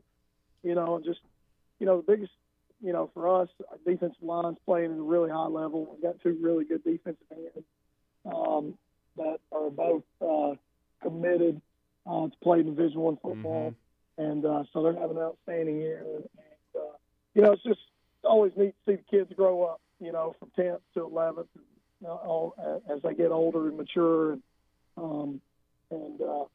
but just really proud of this group. Yeah, they impressed me. I mean, I was there for the Muscle Shoals game. I know it didn't go your way, but I thought your team continued to compete. They were really, really physical, and I know Coach Baisden likes to run the football, but like you said, you basically said even after the game Friday, when you made your schedule out, it wasn't to go undefeated, it was to be challenged. Certainly you were, and that game probably helped you finish this 4-quarter fight that you had, that you knew you needed to get the game to the fourth quarter and kind of push Sparkman to the end. Yeah, I mean, I said it. We didn't schedule these things for wins. We weren't looking for wins. We were looking to, really for me, was trying to get some Birmingham area schools and some top 10 teams because, the elephant in the room is, when we get to the playoffs, our region has not fared very well. Right. Against the Birmingham teams. And here's the other thing, we, like I said, we don't waste failures. And so we're still learning things about our team. And Muscle Shoals, we gave up 21 points on special teams alone. That's right. And have kind of had to reevaluate personnel and scheme and what we're doing. And thought we had a much better performance Friday night and will continue to do that as we move forward.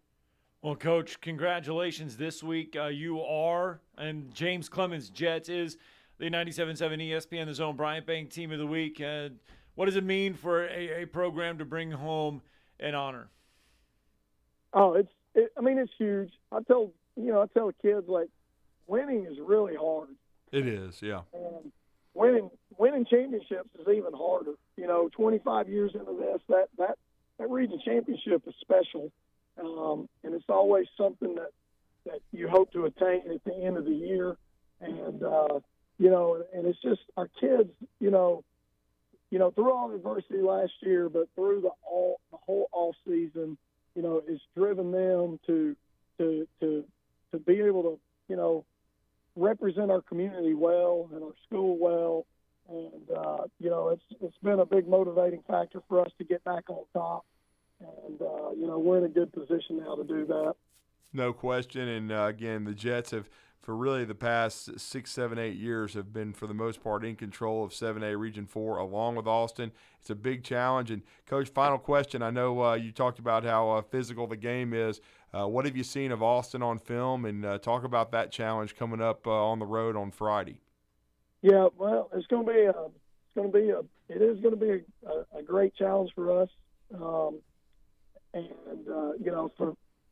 For them, they, defensively, they're very athletic. They've got great length. They've got great size on the edges with their outside linebackers. They got a Division I outside linebacker and several other guys that it's going to make it a challenge in the run game, in the box. And we're going to have to do a really good job of establishing that. And then, offensively, very similar. I mean, Coach Perkins is doing what they do. Really doing a good job of establishing their counter game, whether it's the running back counter or the quarterback counter, as well as running, buck sweep and doing some things. Their backs are really, really patient, see it really, really well, and they get some explosive plays. And we've got to limit those explosives. We got to be in the right fits, especially for our kids. And our kids know, like ability-wise, like we've got to be in the right place. We can't overcome, mistake where we're not seeing a puller, we're not matching a puller, we're not fitting it up right. And we got to limit the explosives. They got a really lengthy wide receiver out wide that they utilize, and they make it really tough because personnel-wise, they're what we call an all-11, so they can get in tight end and wing without changing personnel, or they can be in 4 wide and without changing the personnel. And that's hard to do, to bring guys into the box that are tight ends / receivers, but to put their face on somebody and block in the box. So really, you're not going to get a beat on what formation they're going to be in. They use a multitude of formations, so we got to get lined up. And then we just got to play fast. And our word this week's just been finish. We really want to finish well in the region. You don't want to not finish well and have an asterisk. But we didn't win this one. We won the region, but we didn't win this one. And so that's kind of what we focused on. So if our kids will play with some passion and some energy and play fast and get lined up, it should be a really good contest. No doubt. Ty Doty, Ty Marsh, you got some really good skill guys, Devin Cooper, some great players, and they're having a great year, and hopefully it continues. Safe travels to Austin. Should be a great high school football game, great crowd, great atmosphere. Could be a region title on the line, no doubt about that. But great job, Coach, and we appreciate your time, and have a great walkthrough today, and good luck tomorrow night. All right, thank you, guys. All right, thanks, Coach. All right, let's get a break in when we come back. That was our team of the week, the James Clemens Jets, and you and I will land over there tomorrow morning and present them a check. So there you go. Soaring through the wild blue yonder. Look at you. Up, and away we go. Yeah, da-da-da, whatever. Oh, we need it. See, we should have had that. All right. We'll be right back. Talking Ball 97.7 ESPN The Zone.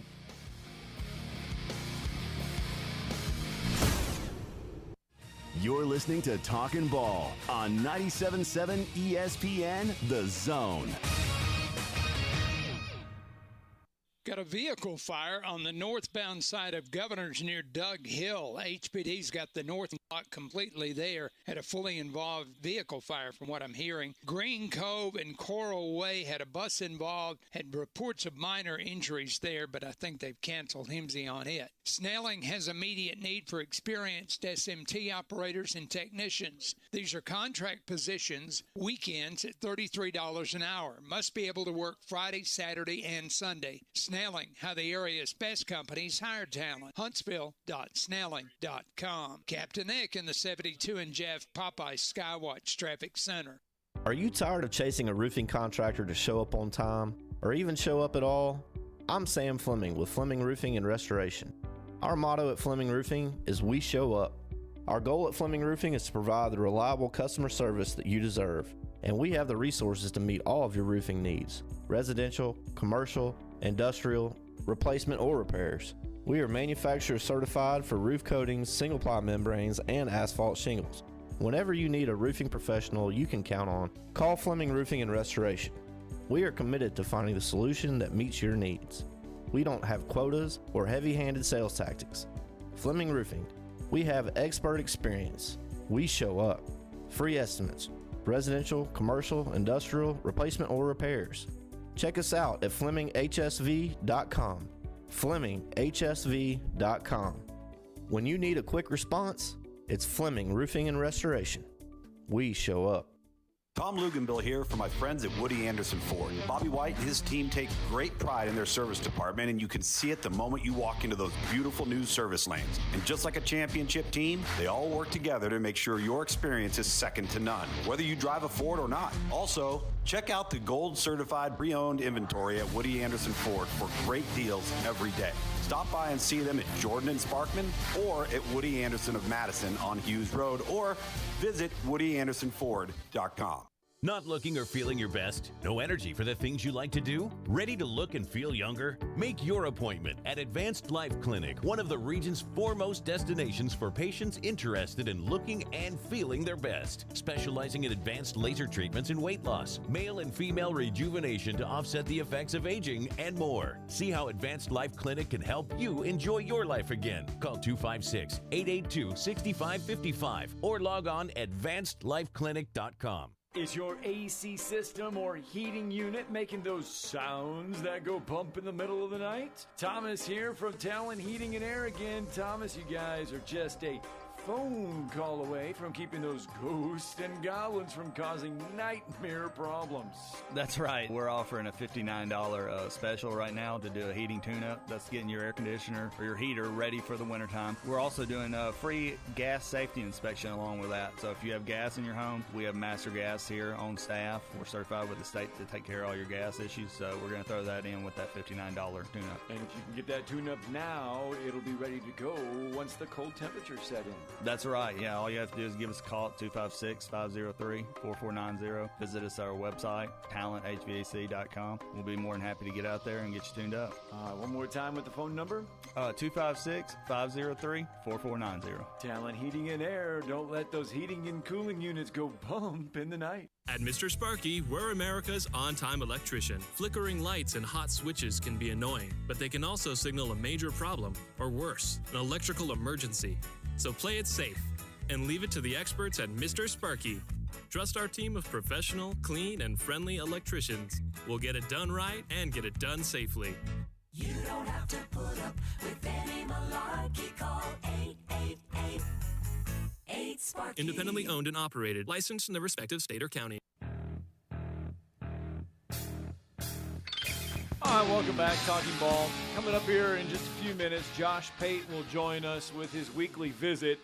We got some good stuff to go over with Sir Josh Pates.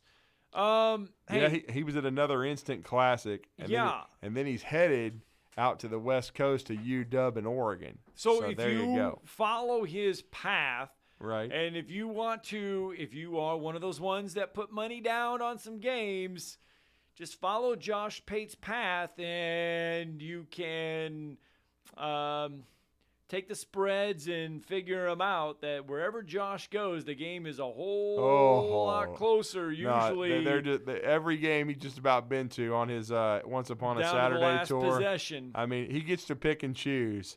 But remember, he went to Auburn, Georgia, and that ended up being a touchdown game. And if it wasn't for Brock Bowers, the best player in college football, then think about that one. Let that one soak in for a minute. Then they wouldn't have won that. Now, I say he's the best player in college football, but knowing well and good, he's not going to win the Heisman because he's a tight end. It's that's why I keep saying, and I've even said I would vote Jaden Daniels Player of the Year because, again, they're not going to vote a tight end Player of the Year. They're just not, okay? It's going to be a skill position guy, even though Georgia's undefeated and LSU's already lost twice. But that's just the way these awards go. But again, you got to give him credit, man. I mean, I think Brock Bowers is just a tremendous talent, and Josh is every game he's chosen, man. It's been one heck of an atmosphere, and you got to envy him. Heck, he does a better job than Game Day does, man. They'll pick a clunker every now and then. He's picking the cream of the crop. Yeah. All right. 2 things for you. 2 dates. 2 years, I should say. Last time Arkansas beat Alabama. Yeah. You remember when? I mean, the last time Arkansas. Yeah, it was 2006, the Lee Tiffin game. 7. No, it was 6. The Arkansas game notes, so we got different. Well, so the Arkansas, then they need to wake up because it says they dating just blew back it. to the 2007 season. Because Alabama beat Matt Caddell, caught a pass in the corner of the end zone from John Parker Wilson to win the comeback in 2007 in Saban's first year. He's never lost to the Hogs. Okay.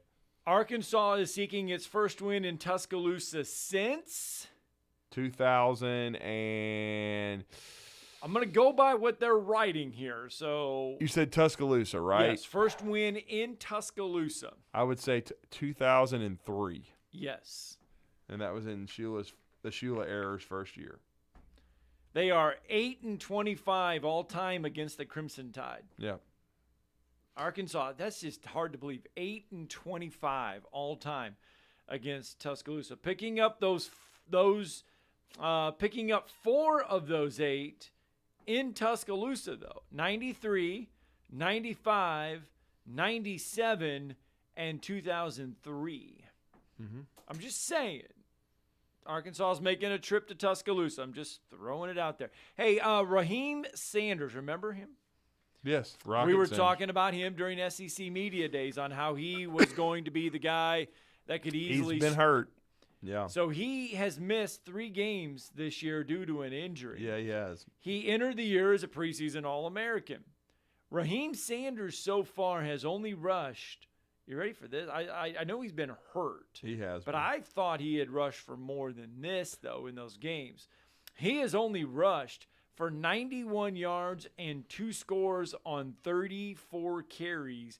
He's only averaging 2.7 yards a carry this season, is Raheem Sanders. Yeah. Their offensive line's just been in a train wreck. We're going to try to talk to Otis Kirk tomorrow of hogville.net and talk to him about that. But, yeah, it's not been good.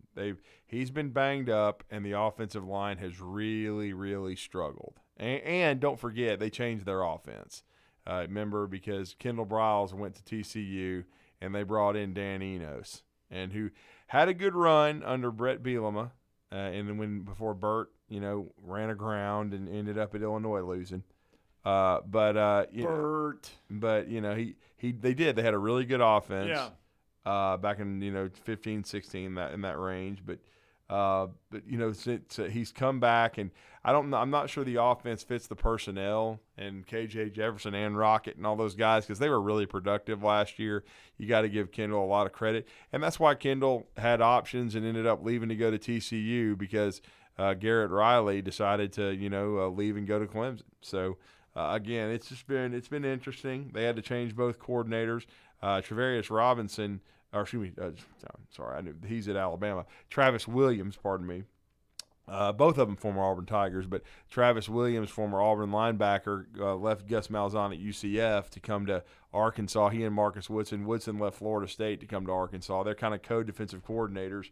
But that's gone much better. Arkansas defensively looks improved after Barry Odom left to go to the UNLV as head coach. But still, it's been a little bit of a struggle and a transition for Arkansas.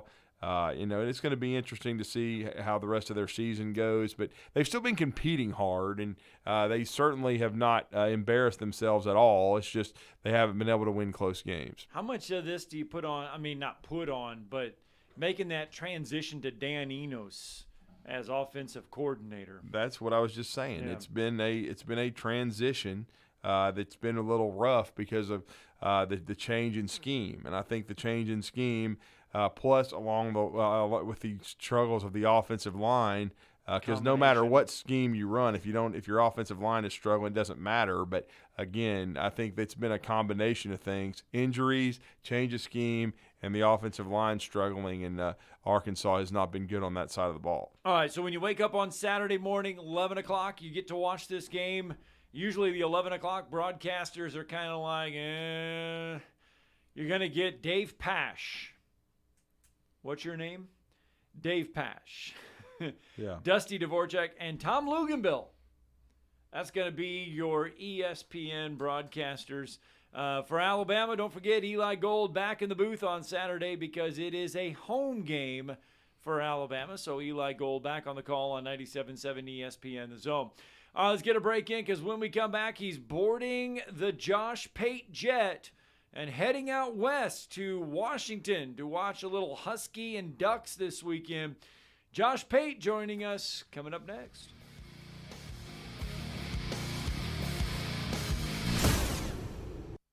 You're listening to Talkin' Ball on 97.7 ESPN The Zone. From the Fox 54 Weather Center, I'm Chief Meteorologist Jordan Dressman. Temperatures drop into the mid-50s as we head into the overnight, early into your Thursday morning. Not a bad Thursday morning commute across the Tennessee Valley. A partly sunny sky on Thursday afternoon. An isolated shower can't be ruled out, but it looks like the vast majority of us are going to end up staying dry. Temperatures climbing into the mid and upper 70s, which is seasonal for this time of year. Only dropping into the low 60s as we head into the earliest hours of Friday morning. A mostly cloudy sky on Friday afternoon. Temperatures once again climbing into the mid and upper 70s. An isolated shower certainly can't be ruled out. We'll continue that trend as we head into the weekend, but it does look like we're going to get more sunshine on Saturday. I'm Chief Meteorologist Jordan Dressman on your home for ESPN Radio, 97.7 ESPN The Zone. Still got problems on Governor's northbound near Doug Hill. HPD's got the right lane blocked up there. It's because of a vehicle fire. It's going to be a slow ride in for you coming that way. Green Cove and Coral Way had an accident trying to clear, and westbound 565 near Mooresville Road also should be close to wrapping up. Expert heart care backed by advanced technology. When you need cardiac care, you need the heart doctor. Dr. Randall Burns and the team at Huntsville Heart Specialist. Captain Nick in the North Parkway Popeyes Skywatch Traffic Center. Specializing in simple and affordable rentals, McCurry Van and Car Rental can make sure you have just the right vehicle for your next family vacation, weekend getaway, or if you just need transportation while your vehicle is being repaired. McCurry carries Ford Transit vans and Mercedes Sprinter vans, trucks and work vans, and more. And they offer discounted rental rates for long-term rentals. Now with 4 locations: Athens, Muscle Shoals, Coleman, and Huntsville. Log on McCurryRentals.com to make your reservation now. That's McCurryRentals.com. Ann Adams with Berkshire Hathaway Rise Real Estate is the one name to know if you're buying or selling real estate. With years of local experience, Ann Adams offers buyers in-depth knowledge of the local housing market and will narrow available properties down to those you'll be interested in so you can save time when shopping for your new home. If you're ready to sell, Ann offers a seamless process using accurate pricing and expert negotiation skills to make sure you get a fair price for your home. Call Ann Adams today at 256-337-2625 or log on bhhsriserealestate.com. We're going abroad for the first time in years, to Spain. So we started using Babbel. And started learning Spanish fast. With Babbel, you can start having conversations in another language in just 3 weeks. ¿Cómo te llamas? ¿Cómo te llamas? When you learn a language, you want to actually use it. Babbel is designed with that goal in mind. In just 3 weeks, we're starting to have conversations in Spanish. Gracias, Babbel. Babbel, language for life. Now try Babbel for free at Babbel.com. That's Babbel.com. What's better than 2 in-zone sports bars? 3 in-zone sports bars. And we have you covered with our original location on University across from Red Lobster, in Jones Valley on Cecil Ashburn near Carl T. Jones, and our newest location in the Midtown District on McMurtry Drive opposite the Target Plaza. All locations feature the NFL Sunday Ticket, Tuesday half-price burgers, and Wednesday $1 jumbo wings all day long. You're never far from the end zone. In-zone sports bar. No representation is made that the quality of the legal services to be performed is greater than the quality of legal services performed by other lawyers. This is Wes Neighbors sitting here with Stan McDonald. Stan, tell everybody why you're the best damn dirt lawyer in North Alabama. Yes, Wes, at Jacob Title and the Stanton Law Firm. You know I'm a dirt lawyer, and a lot of our friends know that, which means we specialize in real estate. Now, if you own real estate or you're buying it or you're selling it, you need to do a closing, but a lot of times there's legal issues associated with that. We're a great group to talk to. My son, Lewis McDonald, heads our commercial closing division, and we approach your real estate needs very seriously. We seek to be the premier real estate closing company in North Alabama, and we do it in such a way it shows that we're experienced, we're for your success. We like to handle your real estate needs the same way Coach Dan Reeves used to say, never let them see you sweat. And that's going to be to your benefit, too, when you visit us at Jacob Title and the Stanton Law Firm. Our website online is jacobtitle.com.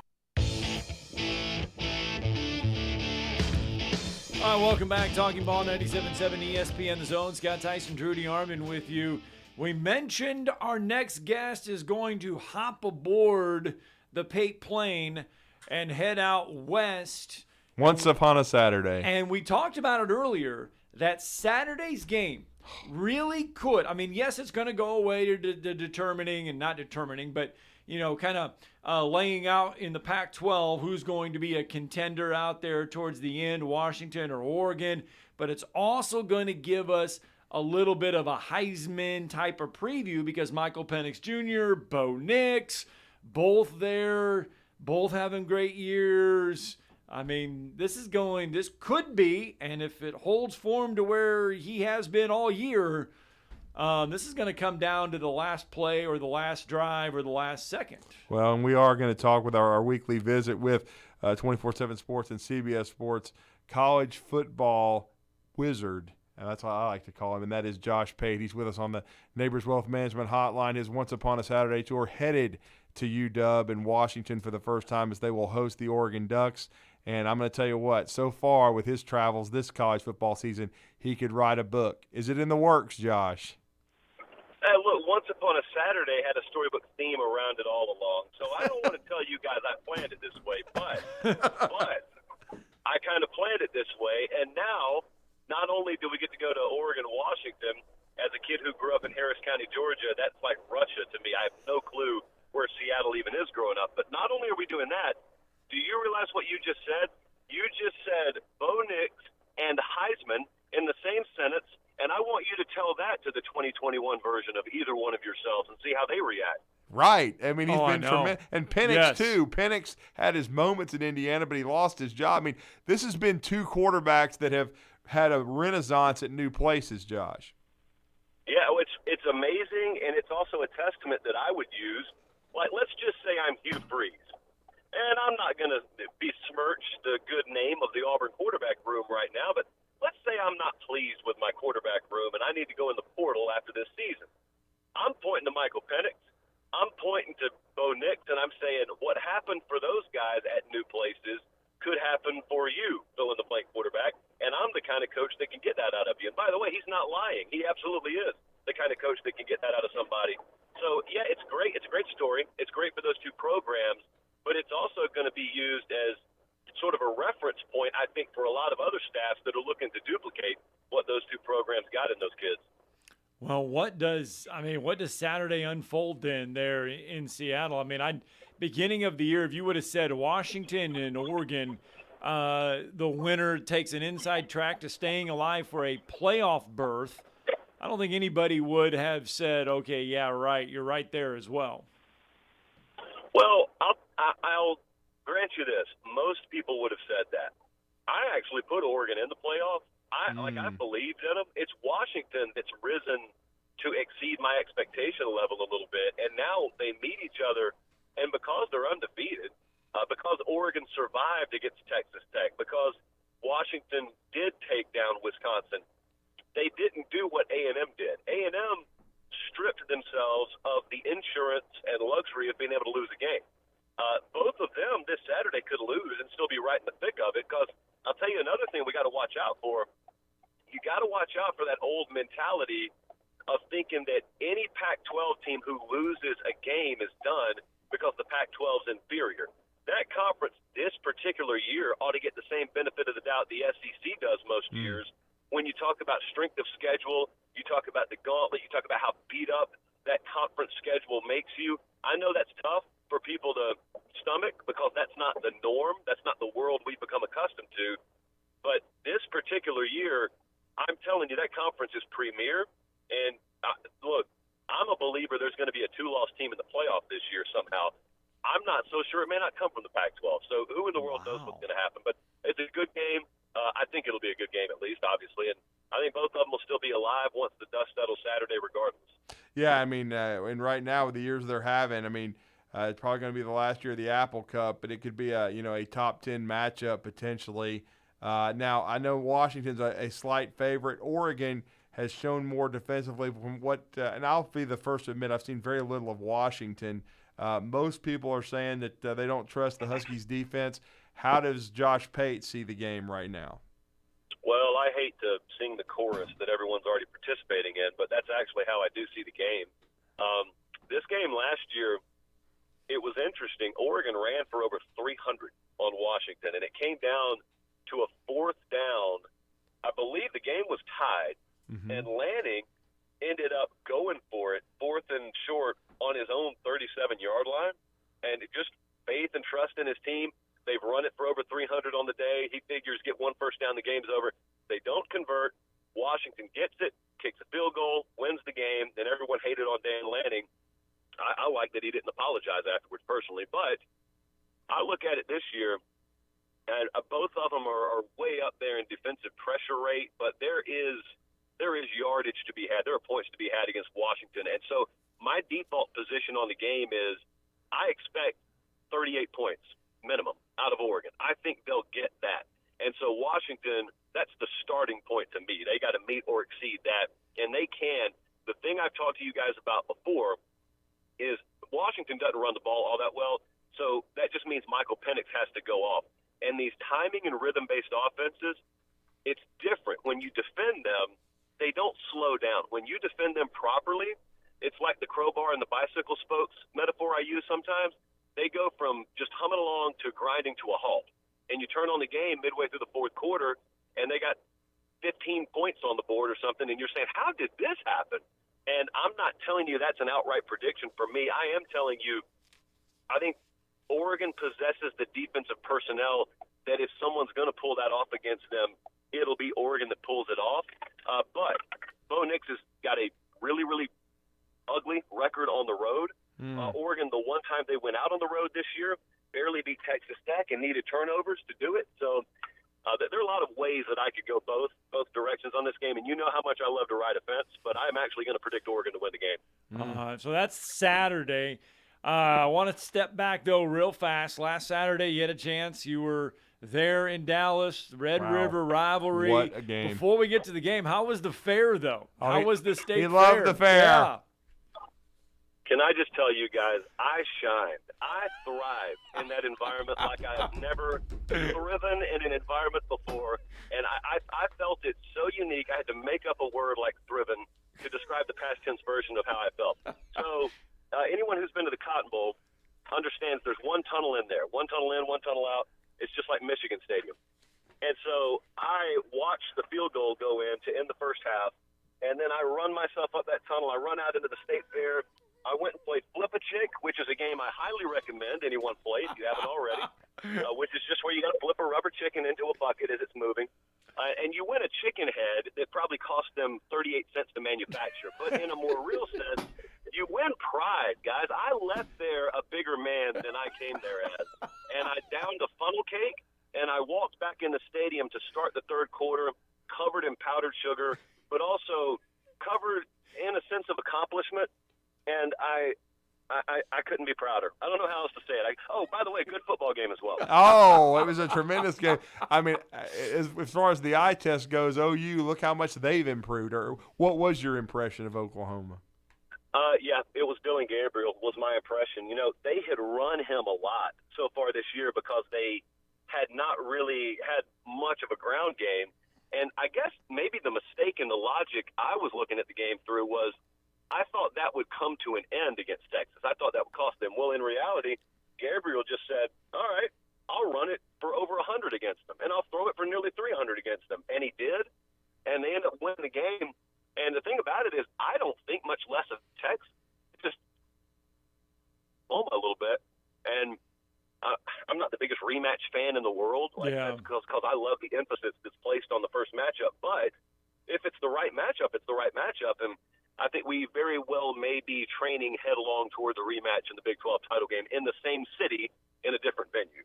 Wow, that would be something. When this is played next year, it'll be in the SEC. It'll be an SEC matchup. Where does that fall into the lines of the SEC big-time rivalry matchups, do you think? Now, I know where you guys are, and I know where I grew up, and I know how stupid it is to say what I'm about to say. But I can only tell you how I feel. Yeah. Well, no, you were there. You've been in person. Yeah. Yeah, it'll be the premier rivalry game in the conference. I've been to several Iron Bowls. I love the Iron. Look, I believe that I came along a little bit too late because I didn't get to experience the Birmingham version, the Legion Field version of the Iron Bowl. I like neutral field.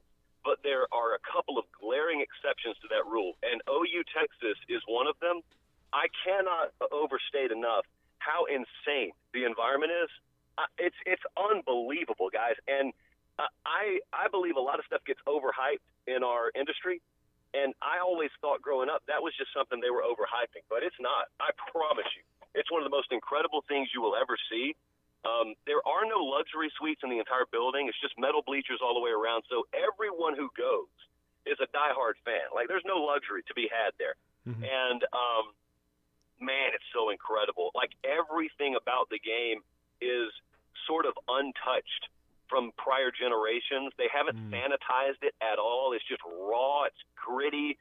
There's artillery that's fired after every score, no matter what. It's loud. Your hearing doesn't come back for a few days, but it's amazing. It's everything college football should be. So I'm all about the Iron Bowl. I'm telling you, I'm not looking down on the Iron Bowl. I'm just saying I have been to Ohio State, Michigan several times, stood on the field for all these games. There is nothing that has matched that OU Texas game to me. Wow, big stuff from Josh Payne. And then, Josh, we have people that look forward to this segment each and every week, and of course we know what your take was last week on Texas A&M Alabama and what the aftermath would be if the Tide won. They did. I know you watched some of that game from afar, and we have been already asked by a listener if the Ramen Noodle Express ran over Jimbo Fisher. Hey, it's a tough time for Jimbo, and you know what he gets, by the way? He gets to lick his wounds, and as a guy who is 0 for his last 7 on the road, go on the road to face Tennessee, a team that is 12-0 in their last dozen games at home. Oh. And, all right, have fun.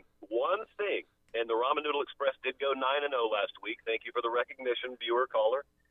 The one thing to look at in that game is I don't think a lot of people have watched Tennessee this year.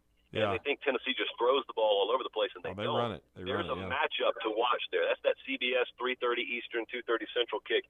Watch A&M's run defense. Because if Tennessee cannot run the ball effectively, and they've been bad on 3rd and 4th down, if they can't run the ball effectively and they run that tempo that they do, there's a chance that A&M could really flip the box score quick and flip that time of possession and total plays run stat category quick. And you get to the half, and that thing's all out of whack. And Tennessee's got like 3 total possessions or 4 total possessions, so they really need to be effective on 3rd and 4th down, which they haven't been. And if they're not, they could get themselves into some trouble, and you could see an outcome you don't expect. Well, is Jimbo in trouble? Yeah. I mean, Jimbo stays in trouble. We did a mood tracker last night. We do mood trackers on the show, and I did A&M's last night, and we just called it Jimbo Limbo. That's the mood of an A&M fan right now. And think about it, guys. It's not Kentucky. Like, Stoops is up there talking about NIL and what they need to do. Kentucky is not a place that should compete, all things equal, because all things aren't equal. A&M is a place that should compete. So if you're a fan, you got to be thinking to yourself, what more do we have to do? We invest, we sell the place out, we give everything emotionally, financially. Why don't we get a return like Georgia or Alabama get? And there's no answer to that question. There is nothing more they could do. So I don't know, man. I mean, if they go 9-3, what do you make of that? You don't fire him. If they go 8-4, I don't think you fire him. He comes back next year. They're going to be loaded again. Connor Wigman will be back. Their schedule actually lightens up a little bit next year. But why would I have any reason to think it's going to go different next year? I wouldn't have that reason. Well, hey, who has better success this weekend, the LSU pass defense or the Auburn pass offense? No. No. I wish that I had more to add. This is kind of like a stenographer in a courtroom. I tried to make it as easy as I could on the radio stenographer there. I have no idea what to expect. I'll say this. When you come out of the bye week, theoretically, that's when you have that little reservoir of ideas you built up throughout the season and you wanted to wait to get your breath of air at the bye week to implement. Maybe we see a little spark from Auburn's passing game, and trust me, LSU secondary is what the doctor ordered. But, I mean, what I look forward to the most, in all seriousness, is that game's a double-digit spread, and everyone just expects LSU to win, and I expect them to win too. But you don't move the ball easily against that Auburn defense. You may move it, you won't do it easily. And I'm looking forward to seeing Jaden Daniels against that defense. That may be the best overall year, and the biggest challenge we've seen LSU face all year offensively. It may very well be. And then I've got to ask you about one more game that's intriguing to me, only because I watched them struggle with Arizona, and I know Mississippi State's already beat the Wildcats, but and Notre Dame's had a tough schedule. They lost the game to Louisville. In South Bend, they're hosting SC. What do you think about this game? To me, this is a trap game for SC. Well, I don't even care if it's a trap. I just don't think they're as good as Notre Dame. You're listening to the guy that picked Louisville to beat Notre Dame outright last week, so I'm not an Irish homer. I just think that Southern Cal is woeful in some aspects of defense. And I looked at a lot of the metrics. I'm not going to bore you because numbers just run together, but it is a very favorable matchup for Notre Dame. They're in wounded animal mode. They come back home, and Southern Cal has not been tested on the road at all. And even in what should be non-test for them, they've been taken to the limit. So I think Notre Dame's going to end up winning and covering this weekend, and it'll be the first blemish, albeit not a conference blemish. But I think it'll be the first blemish, and that's when you'll start to see the heat turned up on Lincoln Riley and, more importantly, Alex Grinch as defensive coordinator.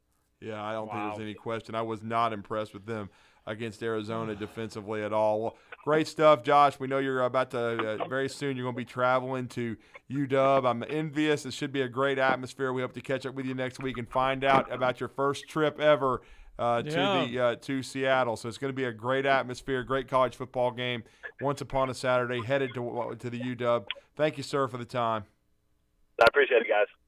There you go. Josh Pate with us. That's some great stuff. I want to go to the Texas State. Oh, yeah, I want to go there. He was annihilating that funnel cake, man. He put all this on He did on it all Instagram. in halftime, though. Yeah, he put it all on Instagram. Halftime. Yeah, 20 minutes. How fast could you eat a funnel cake? I'm not supposed to, but the last funnel cake I had was one from Zaxby's a few weeks ago. But I did have one. Key, I'm not supposed to, but I had one. Yeah, every now and then. I could eat a funnel cake in 2 minutes probably but if it was hot, I couldn't. Good Lord. I mean, I would have thought. I mean, come on. Let's get our final break in. Tomorrow's headlines next.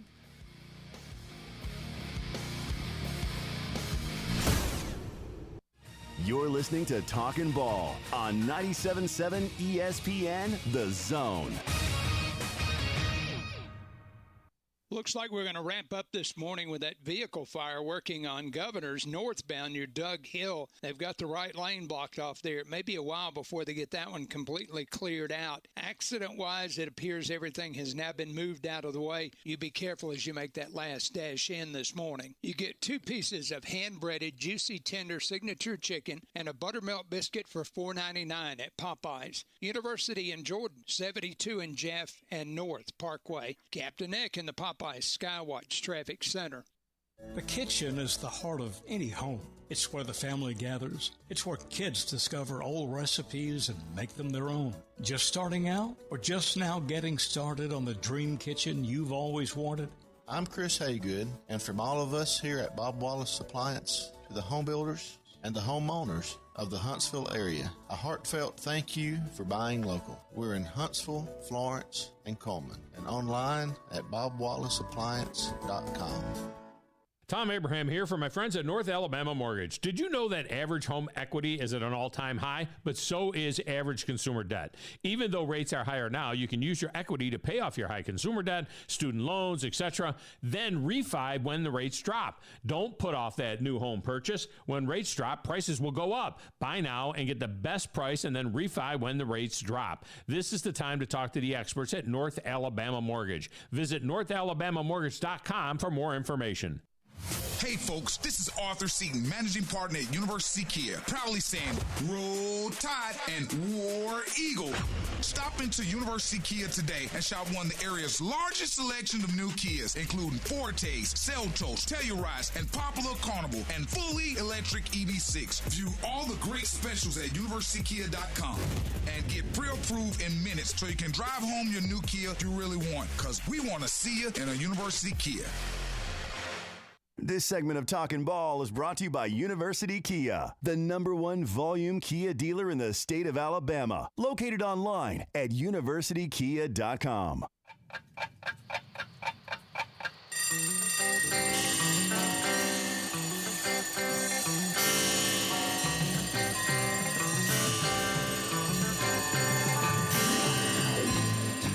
time for tomorrow's headlines today with Scott Tyson and Drew DeArmond on 97.7 ESPN The Zone. All right, welcome back. Couple quick headlines here real fast. Former Westminster Christian Academy basketball standout. I want to bring this up for two reasons. One, Chase McCarty has cut his list of schools down to 6. Missouri, Georgia Tech, Houston, Tennessee, Texas Tech, and Kansas. He's going to make his announcement Friday at 3 o'clock. And I bring that up, and I don't know if this has anything to do with it, but today, at some point, after 6 years, Kansas will finally get their decision regarding its NCAA infractions case. Today is when they are going to get their punishment. Remember, 5 level 1 violations, lack of institutional control. Bill Self was tagged with a head coach responsibility charge. This is back from 2016. Well, this was, and then they were also involved in the FBI thing too. So with Christian, Dawkins and those guys. So it'll be interesting. It'll probably be just a slap on the wrist. But yeah, Kansas they're finally going to have a decision in that case. And then tonight you get Major League Baseball, the Atlanta Braves, Game 3 of their series with the Philadelphia Phillies. Not even tonight. It's really the kind of mid-afternoon. Yeah. You get the Atlanta Braves, Philadelphia Phillies, Game 3 of the series, 4:07 on TBS. Yeah. Or 97.7 ESPN The Zone if you want to listen to it over our airwaves. Yeah, it's going to be. And last night, the Astros just destroyed the Twins 9-1, and then the Rangers destroyed the Orioles to sweep them. They're the first to go to the ALCS, the Texas Rangers. They win 3 games to none, and really none of them were close. The Orioles got a bright future, got a really young ball club, and really came out of nowhere to win 100 games this year, but they're the first 100-win team eliminated is the Rangers and Bruce Bochy, who's always seemed to have some postseason success, get the wins last night. As you said, the Braves and Phillies at 4 today, and then the Astros and Twins. Astros trying to close it out, and then we're all going to be Diamondbacks tonight they look to sweep the hated Dodgers into the postseason. Who gets the start for the Braves today? Your feeling? Well, I would go with Bryce Elder. That's who I would go with. The Braves have gone undecided. I've heard it could end up being a bullpen game, as hard as that is to believe in the postseason. But to me, I would go with Bryce Elder, who's been an all-star and who's been in your rotation all year. Now, you could have him on a short leash, right? But I would go with Bryce Elder if I were Brian Snitker. Aaron Nola. Yeah, Nola's had a lot of success from Phillies. LSU Tiger, and he's not quite been the Braves killer that Zach Wheeler has been, but still, he's a really a quality arm. All right, we'll recap Game 3 tomorrow. We'll also, what is tomorrow, Thursday? Yes. Yeah, we'll talk some high school football, more college football, Major League Baseball, and hell, whatever else comes our way. Talking Ball, 97.7 ESPN The Zone. Hi, this is Wes Neighbors. I'm here with Sam Fleming with Fleming Roofing and Restoration. Sam, tell the folks about Fleming Roofing